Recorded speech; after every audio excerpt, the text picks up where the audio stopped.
Everyone was asleep, apart from two men of about 30 years of age, who, by their physical appearance, probably came from Mu.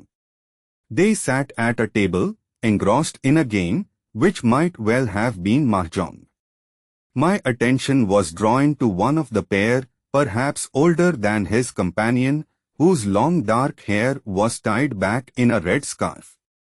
I was attracted to him as a piece of iron is to a magnet, and, in an instant I was upon him, taking my companions with me. As I passed through him, I felt an almost electric stimulation, and a sensation of love, such as I had never felt before, invaded my being. I felt an indefinable oneness with him, and I passed through him again and again. This is easily explained, Michel. In this man, you are reunited with your astral body.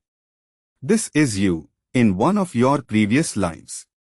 However, you are here as an observer and no purpose is served by trying to relive this time. Do not get involved. With regret, I followed my companions back to the bridge. Suddenly, in the distance to the west, a loud explosion was heard, then another nearer. Still in the west, the sky began to glow. Closer still, amid much sharper explosions, we watched the eruption of a volcano that lit up the western sky for about a 30-kilometer radius.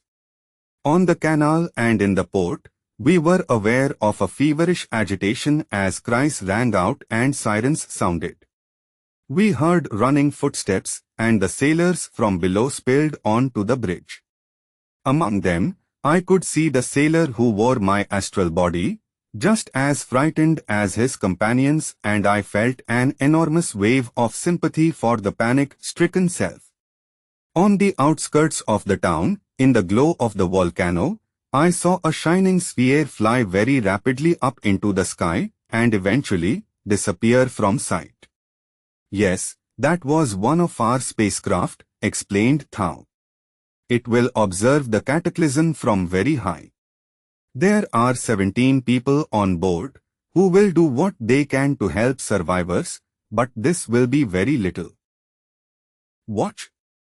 The ground began to shake and rumble.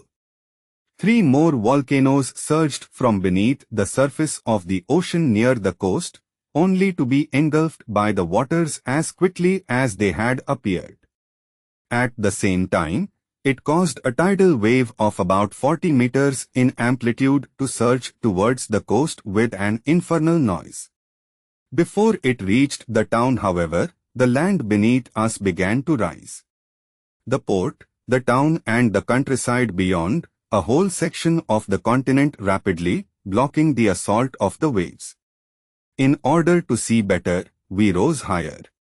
I was reminded of a gigantic animal arching its back as it stretched, after extricating itself from a burrow. Rose.